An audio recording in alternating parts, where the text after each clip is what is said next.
Hello everybody, Beard Reads Books here, and this book review is going to be on The Magician's Nephew, book 1 in the Chronicles of Narnia series.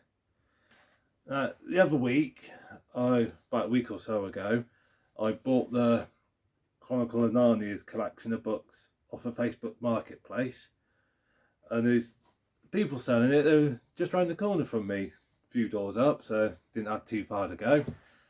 And so I'll start with book number 1, The Magician's Nephew. Books I've read many years ago, sort of as a little kid, and I just fancy getting them again. So, Magician's Nephew, I think it was the 6th book in the series to actually be written, but in chronological order it's kind of like the first one. And it's all about the creation of Narnia. And what happened?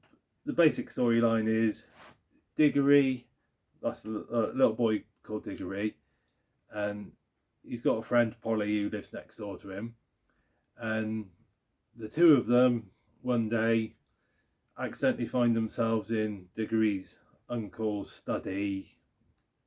I suppose it'd be a study. I was about to call it a laboratory, but no, just a study.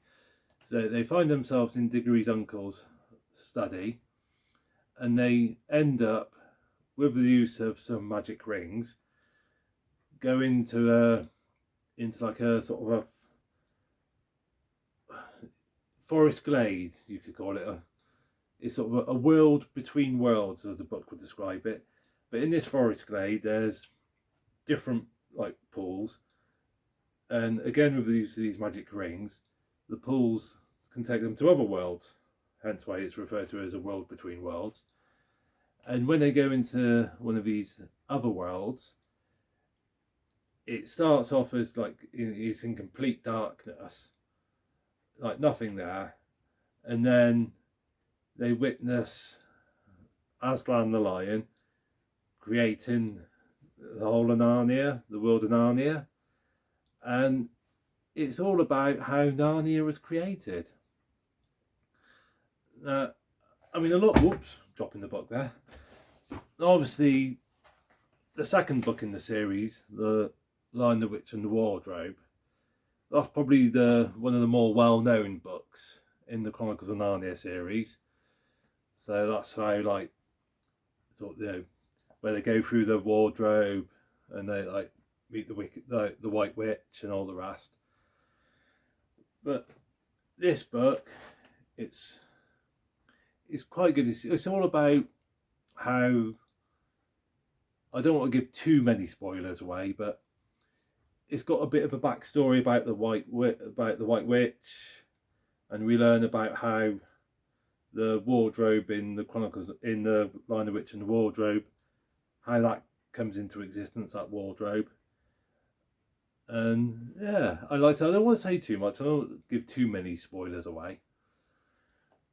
I mean, The Magician's Nephew, it is a children's book. It is aimed very much at the pre-teen market. So it's a very simplistic storyline. I mean, it's only about 170 odd pages. Quite a few of the pages, it's like just a page of drawings. So, it's not a very big book, and it is very simplistic storyline. So, sort of anyone teens and over probably find the storyline a bit too simplistic. And it's also got a very strong sort of Christian allegory running through it. So if you're strongly non-religious or strongly a different belief system, the Christian allegory running through the book, you might find it a bit off-putting.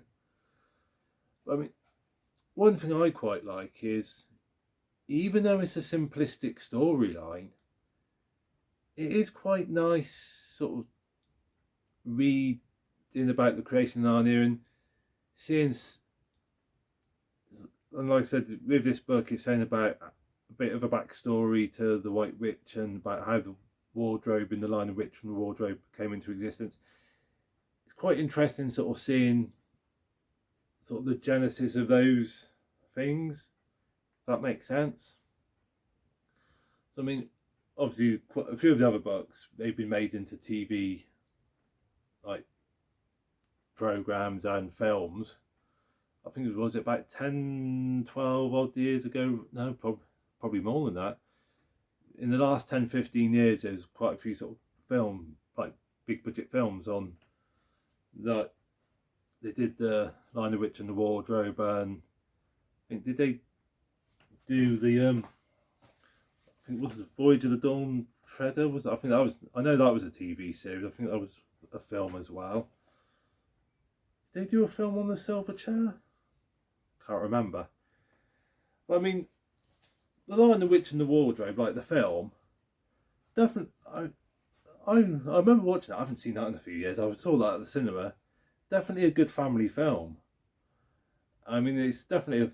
I'd say it's a film that the whole family can enjoy, even adults. You know. So, and for those of you that have loved seeing the film of the Lion, the Witch and the Wardrobe, you'd probably get some enjoyment out of going to the magician's nephew and sort of seeing like reading about this, the start of the creation of Narnia.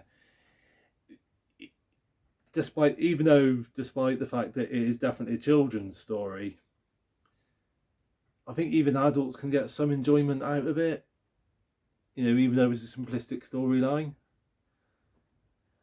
I mean, as a standalone story, you know, too simplistic for my personal taste, but I got some enjoyment out of the sort of reading about the sort of the creation of Narnia. So I think its appeal, the appeal that it has is, if you enjoyed The Lion, the Witch and the Wardrobe, I'd say this has got a certain appeal if you've got a passing interest in wanting to know a bit about the creation of Narnia. So yeah, I'd say it's got a certain recommendation to it. You know, it's got a certain appeal, and it's I think you could know if you were interested in knowing about the origins of how Narnia came into existence, and give it a go. You know, yes, yeah. So anyway, that's my short and sweet little review on The Magician's Nephew. Hope you enjoyed, and look forward to seeing you in the next video, guys. In the meantime, take care.